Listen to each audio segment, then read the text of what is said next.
Hey, it's me. Welcome to another episode of the Paul Leslie Hour. How are you, folks? Today I woke up with one thought on my mind. I thought, Reneé Langvardt is going to be on the show. One love, one heart, one Reneé. To tell you a little bit about Reneé Langvardt, she is a business owner.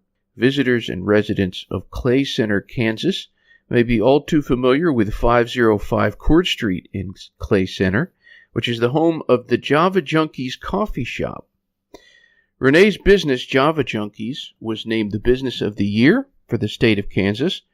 She was also given an award of merit by the Kansas Department of Commerce. But at the end of the day, all of these awards, all of these titles, I think what means the most to people of Clay Center is coffee and lunch. Yeah, that's right. That's how they vote, right? Yep. Lunch is crazy here. Is it really? Yeah, uh-huh. So people come in and are they in a hurry? It depends. I mean, some people are. I pride myself on being like a super quick turnaround. Part of that is my formula for how I cook. Mm-hmm. But then people always tell me how grateful they are that they have a place that's quiet and comfortable and relaxing where they can come and talk with their friends and enjoy time together and not feel rushed. It's usually super chaotic in here during the lunch hour, but yet, like, it's still intimate for people, even though it can be really crazy in here. People call ahead. It's kind of, people have learned over the last few years. So I only make so much food every day, and when I'm out, I'm out. And so I like to kind of create that exclusivity. And so people will call ahead and reserve, lunches or whatever. And it just works for me really well. So you were mentioning this environment of calmness where people feel like they can meet their friends and it's not overly loud, but behind the scenes there are the things that keep the place running, and that means you running all around. Yeah. So what would somebody who goes to a restaurant or a coffee shop or a bar for that matter, what do they not see? Let's see. I would say they don't see how much work goes into being prepared to be able to. So let's say you come up to the counter and you order, an Americano, for example. Okay. So I have to have all of my supplies in place and prepped and ready to go in order for you to get your drink in a quick and efficient manner. So when people order coffee, okay, so obviously I only have two hands and there's only so much I can do, and there's only so fast that the machines can brew house coffee. So if I have 20 people that come up to the counter and order a cup of coffee each, there's not enough time in between to have that coffee constantly, there. It's not like the fountain of youth. It's not like, it just comes out of the woodwork. Somebody has to make it. And I think a lot of people forget that, because in this day and age, the mentality that people have is it's all about me. I want it now. Actually, I want it yesterday, and I don't want to wait for it. And that is just not the case. And there's only so much, even if you were to go to a fast food restaurant, there's still someone in front of you, most likely. There's still someone that came before you that they had to take care of, but just not realistic, honestly. So what are you hoping that people get out of the experience of going to Java Junkies? Hold on one second, Paul. Sure. Sorry. It's all right. Good morning, Java Junkies. Hi. Yes. Yep. Can I get one of the 11:30? Yep. Do you need a drink? No, Okay, perfect. Thank you. Bye-bye. Sorry. I assume you're going to edit this. Oh, I'm not editing that out. No. So you were saying what you hope people get out of the experience more than just coffee when they come to Java Junkies? honestly, like what I always hope and pray that people get out of coming in here is that they matter and they're important and that they're not just a number. That's what I always want for people to understand. That people really do care, that the world isn't maybe necessarily how TV portrays it to be, that there really are people that care about people. Like when I walk down the street, for example, because Clay Center is a very small town. We have about 4,000 people here. I pretty much know almost everybody. So when people walk down the street, I make people talk to me. I'll make them have eye contact with me, and I'll say good morning or hello or like you look nice today or whatever it is. And most of the time I'm always fascinated by how surprised people can be when I say something like that, because they either have their face to their phone or their face is down and they're walking around and not paying attention and kind of oblivious to the world that's around them. And it's like, okay, so like we don't have to be best friends, but we're still humankind, and we're people, and we can treat each other with respect and be cordial with one another. And by saying hello to someone, that doesn't mean that you want to know their life history and want to get into a political debate or a religious debate or anything like that. You just want to say hi. And I think that people forget the power of just saying hello or have a nice day or how are you today, and yes, it's a superficial question, but I think it breaks down boundaries and barriers between people. I have friends that are completely opposite as far as the political or religious spectrum, and yet like we know that we don't not have to talk about that. We know how each other's how we feel with each other, but that doesn't mean that we can't care for each other. And I think that our world today has completely forgotten that unless you agree with me, we can't be friends, we can't be civil, we can't love each other. And it's really a sad thing. And it sounds like a Hallmark commercial, and I don't mean it to be, but I do believe that people, the only thing that being tolerant has made us is actually become intolerant. So I really want people to, get along and love each other when they come in here. So, and I think that's really what happens. Because why? Because I think I lead the initiative there. Mm-hmm. I think that there's people that, like I just said, they know that I disagree with them, but that doesn't mean that I can't care for them, and it's not even like a disagree, like, well, I'm going to pray for you, maybe you'll get your act straight, like not even that kind of a disagreement, but just, okay, let's just agree to disagree, and it's okay to disagree, and that doesn't mean that we still can't have a relationship. And I really feel like our country as a whole does not think that way anymore. It's either my way or the highway. Yeah. I heard a high school girl the other day. She was in here, and they were in here for probably, I don't know, 2 hours hanging out. And I said something to her like, how you doing? And she goes, oh, I'm just so frustrated with my peers. They just think so stupid, and I don't even want to talk to them anymore. And I thought it was so, it really shows like a window of how the younger generations think now. That, I mean, she was completely intolerant. They were wrong as far as she was concerned. They were completely wrong. And I think that it's a very arrogant place to be. Like, who says that you're right? Like, what gives you the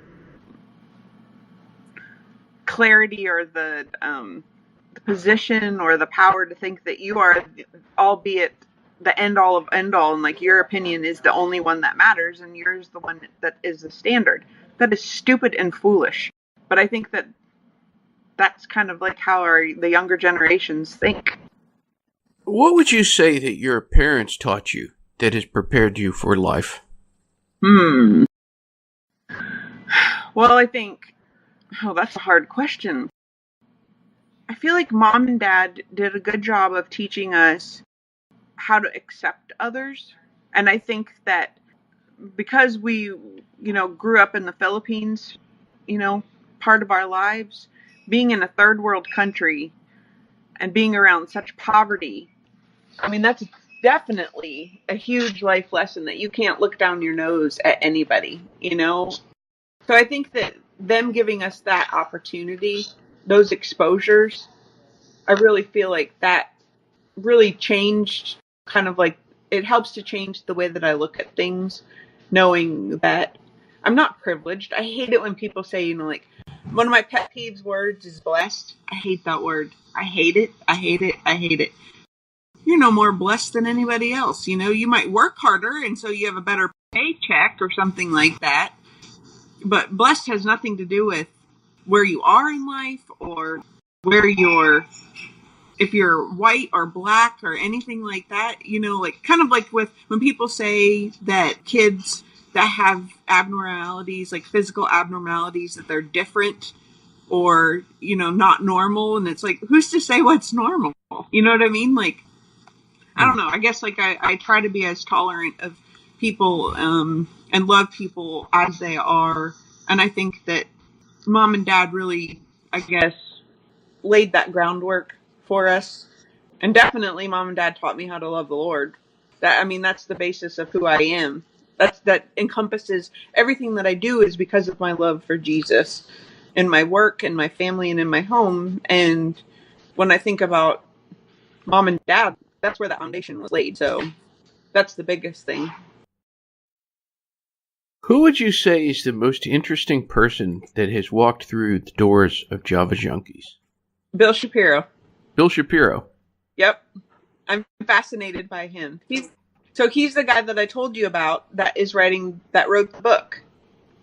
Well, the listeners don't know who this is, so tell them about Bill Shapiro. Okay, so this guy comes walking into, and what's cool is we have a lot of people that come through Java Junkies, okay? Because we are Clay Center runs on Highway 24 and Highway 15. So if people are going on a highway, like interstate highway, chances are they're going to run Highway 24, okay? So we have a lot of people that travel, especially like to Colorado, because Highway 24 takes you straight to Colorado, okay? So you have all these people that travel and that, like they'll punch in, coffee shop near me or whatever, and they end up in Java Junkies. So Bill and Naomi Shapiro came through, I think it was last summer, and they both ordered, I think, Americanos, if I remember correctly. And Americanos are usually, like, I can tell when people have a little more sophisticated palate because they'll most likely order a drink like that, okay? So I started talking to them or whatever and found out that they were taking their child to Colorado for a school visit. Okay. So I start talking to them. So I'm always fascinated when new people come in the doors, and start talking to him, and found out that he was a writer for Time Magazine. Okay. So I'm like, that's really cool. So I said, what brings you, like whatever. So he starts asking me about my time, like how I made it to Clay Center, because most people are like, well, are you from Clay Center? And when I say absolutely not, and I tell them my background, and they're like, how did you end up in Clay Center? So we started talking about my background, and long story short, found out that mom and dad were missionaries, and then also that I had done mission work on my own through the church in Siberia and Jamaica. So we start talking about that, and he was fascinated. Well, then he starts telling me that he's writing this book about things and how they shape and form our lives, okay? So he gives me his business card, and he says, can you email me? And I'd really love to talk to you again. So he interviewed me, and then he calls me back, like, I don't know, a few weeks later, and he reads to me what he took from our conversation. And I was blown away. And I said, you wrote my entire life's purpose in a paragraph for something that I was not able to audibly express. So he was able to take it from what happened to me and this memory that I have specifically surrounding these Russian dolls. And it blew me away. And I said, not only was it beautiful what he wrote, but I said, you wrote me in paper. And he said, well, that's what I do. Like, that's my job. It's my job to capture those moments and be able to write authentically about someone. And I was just floored, absolutely floored by what he wrote. So he's by far, I actually have a tie for, and then we have another guy that came, and he lives in New Hampshire. Okay. And every summer, he's a professor at one of the universities there. Every summer he bicycles. And it was 2 summers ago. And at this particular summer, he chose to bicycle across Kansas and I think Colorado. And then he writes memoirs of his journey. And he purposely goes to small towns, to become a part of the culture and see it all. I'm still friends with him to this day. We email back and forth quite a bit. He has a lovely family. And, he was a part of the culture here in Clay Center for a week. And, we always say that, give us a week and you'll feel right at home. And, we talk all the time. And he just had another granddaughter be born. And, it was just a chance meeting, but I know it wasn't chance. I mean, I know that the Lord purposely brought him into Java Junkies, but yeah, just a super special relationship that happened on a whim. And it was because of the people that came in, just off the street, wanted to get a cup of coffee. And then, I think that I can say safely that most people leave knowing that they got more than a cup of coffee. So on the more practical side, when somebody comes into Java Junkies, what do you suggest that they get? Now, my favorite's iced coffee. I drink iced coffee every day. In fact, I go to bed looking forward to waking up so that I can have my coffee. So when people ask me what I want or what I suggest, I always say, do you like iced coffee? If they do, then I say, well, that's my favorite. Now, as I've gotten older, my taste has become a little different, and I actually like it just coffee and cream, no sweetener, no nothing. And then you get the real taste of the coffee. And so if they don't know, then I'll make suggestions. Right now we have Candy Bar Creations. They're coffees that are inspired by favorite candy bars: Cherry Mash Mocha, a Twix Latte, a Almond Joy Mocha, and then a Snickers Latte. So fun to try different things. Most everything is, we make up. Sometimes we copycat recipes, but like the Cherry Mash Mocha and the Twix Latte are completely our recipes. So just really fun. Do you ever have special events at Java Junkies? Oh, yeah. Tell us about that. All the time.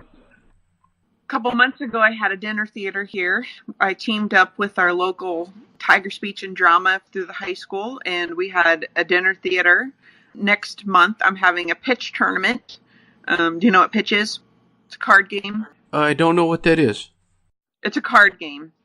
So we're going to have a tournament in the evening. This summer, I'm going to have summer nights, family game night, and people can come in and play board games with each other and do fun things together. Just different things like that. What? Okay, get a Snickers latte. Do you know how to make that? I know what to do. What? I'll do it. What size? Small Snickers latte. I guess you got to get going soon. Yeah, I have to go. I can actually do this one-handed. Oh, okay. This isn't a big one. I don't have to cook this one. So, what is the best thing about being Reneé Langvardt? What's the best thing about being me? I don't know. Nobody's ever asked me that. I feel like I have everything. Honestly, I don't want for much. And when I do, it's just greed. You know what I mean? I enjoy my life. I love my children. I love my family. I love my friends. I love my customers. I love my job. I love my store. Of course, there's challenges and there's days that I want to scream. But all in all, I mean, I have everything I need. I have cows. Who doesn't love cows? I would also say that it's pretty cool when you have a purpose and a job come together, and when you know you're doing what you're supposed to be doing. And I know that without a shadow of a doubt. Not once do I ever question if this is what I'm supposed to be doing. And that gives a lot of peace. Because I think a lot of people, they go through life and they think, well, I don't know if I should be doing this, or I don't know if this is really where my heart is or whatever. And they maybe just go to work and Mine is beyond that. I know that every day when I open up my doors, that either people that I need to see or people that need to see me are going to walk through those doors. And I've really learned that what I've created here it's way more than food. It's way more than food. Like, I had a friend, one of my best girlfriends.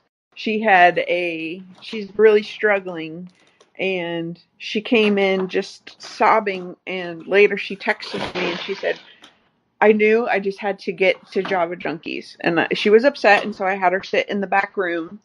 And after she left, she texted me and she said, I knew that once I got there, I'd be okay. And like, I've heard that from other people too, that they just need to be here, that when they're here, and I know it's because they feel the Lord here, that the Lord is with me. And I know that without a shadow of a doubt. And, people need it. Like, it's really, it's hard to explain, but it's way more than a coffee shop. In my heart, I mean, it's always been a ministry, loving people, and because that's my true purpose in life. God created me to love others. And I feel like, the thing about food is that people really connect with food. You think about, what do you do when every time there's a holiday? What do? You eat. You eat. You break bread together. Whenever there's a celebration, what do? You eat. You eat. When people have to have conversations or heartfelt, discussions with each other, most people say, like, let's go have a cup of coffee. Let's sit and chat. Let's visit. So there's those elements that it's a very, very close-knit, intimate thing. And so if you provide a place that people can really authentically do that and genuinely do that with one another, it's amazing, like, the amount of things that you get to be privileged to. Like 2 summers ago, I think, or 2 springs ago, it was really cool. Like, I got to see this boy and a girl have their first date together. And it was so cute to watch them. They were nervous as all get out.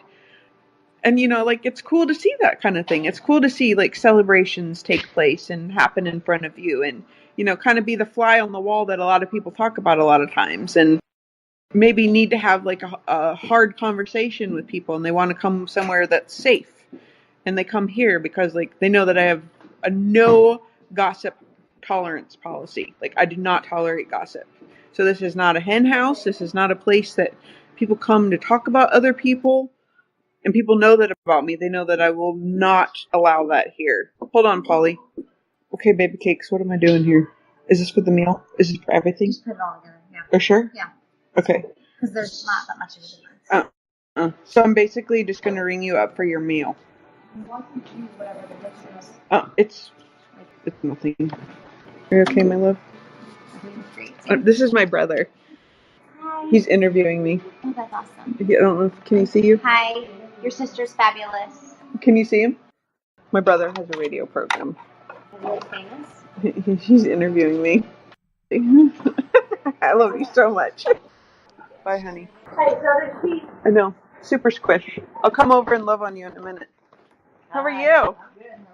Can we get you anything? I'm meeting some girls. Perfect. Okay, perfect. Okay. Okay, Polly. Well, I can tell you're busy, so I was going to just ask you this. We just never know who's listening whenever we say anything. We don't know who's going to be listening to this. So, very, very open-ended, wherever they are. What would you say to them? To not give up and that you're loved. Never give up. Even when you feel like giving up, because there's so many days. Like this morning, I just wanted to, like, literally turn the lock and walk away. Because stress is overwhelming, and there's a lot of things that, most of what happens in life is out of our control. We can't control if somebody cuts us off in traffic. We can't control if the water heater bursts unexpectedly. Life is about dealing with those things. And there are things that we can control when those unexplained things happen. We can control how we act, and we can control how we choose to handle those situations. And so for me, like Dad said a couple years ago when I was at the brink of just like absolute frustration, and he sent me this, cliche saying, but it said, "It's not over yet. Get your fire back. God says it's not over yet, and so you can't give up." And I actually have it written on a bracelet. It's not over yet, because it's a good reminder that even in this hard moment, so like today might suck, but tomorrow might be fantastic. So we don't live for those moments. Like, we live for the moments that are really fantastic. And those are the moments that get us through the hard ones, And sometimes I have to tell myself, like I audibly tell myself, don't give up. Just go one more minute, one more hour, one more day, one more week, and see where you are at the end of that week. The other thing I would tell people is that I think something that I'm dealing with right now, or like learning that God is teaching me, is that, definitely the definition of insanity is doing the same thing over and over and expecting different results. Okay. And I think that a lot of times in life, we fall into that trap. We keep doing the same thing and expecting something different to happen, and then we get frustrated, and then we fall into that vicious cycle. And so something I'm teaching myself is so like if you've tried something one or two times and it just isn't working and you feel like you're banging your head up against the wall, take a couple steps back, look at the problem, and to try to go at it from a different angle. And, like I have a business coach. I don't know if you knew that, but I have a business coach. And one of the things that he's taught me is that you are in control of how you choose to act upon things. And making excuses doesn't take responsibility for whatever's happening. So it's not enough anymore to say, well, that happened, or my boss was mean to me and I hate my job. So make a choice. Are you going to make the best of it, or are you going to find something else? So learning that there's choices in literally everything that we do, rather than falling victim to things, because I think a lot of people fall victim to things. So I always try to tell people, like, keep going, even if you're frustrated. Take a step back maybe and reevaluate and see how you can maybe try it from a different angle. And it's okay to try things from a different angle. I think some people, they ask me a lot, like, because I've been through several businesses now, and people, like, after I closed Total Addiction, they said, well, you weren't like, they were trying to comfort me, and they were saying, well, you weren't a failure. And I would say, I know I wasn't a failure. I chose to give Total Addiction up because I knew that it was the right business decision. I knew that my time and my efforts needed to go somewhere else, and that somewhere else could be way more productive. And so I think, like, there's a standard in society where they think if something doesn't work that it's a failure, and I disagree completely.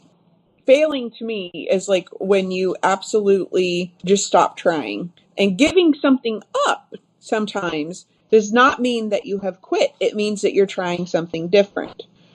So I think those are some of the lessons that I've learned that I try to pass on to people, to give them hope.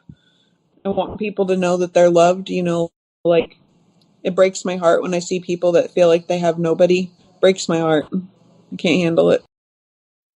Well, Renee, thank you very much. Thank you, Polly. I love you. I love you too. You're my favorite brother. I'm my favorite brother too. No. Tell Coco I love her. I will. I miss you both. Miss you too. All right. Well, have a wonderful day. You too, Polly. And night. And night. Okay, bye.